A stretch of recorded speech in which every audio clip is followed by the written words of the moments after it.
ભાવનગર એસઓજીની ટીમે 112 ગ્રામ ચરસ સહિત કુલ 21,800ના મુદ્દામાલ સાથે એક શખ્સને ઝડપી લીધો।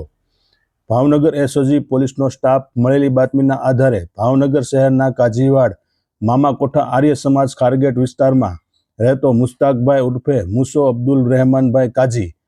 શહેરના દીવાનપરા રોડ બાટન લાઇબ્રેરી પાસે ઊભો હોય જેની શંકાના આધારે તલાશી લેતા શખ્સના કબજામાંથી ચરસ 112 ગ્રામ કિંમત ₹16,800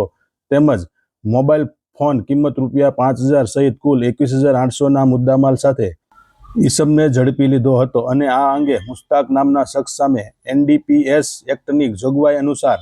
કાર્યવાહી કરી એસઓજી દ્વારા ગંગાજળિયા પોલીસ સ્ટેશનમાં ગુનો દાખલ કરાવી આગળની કાર્યવાહી પોલીસ દ્વારા હાથ ધરવામાં આવી હતી।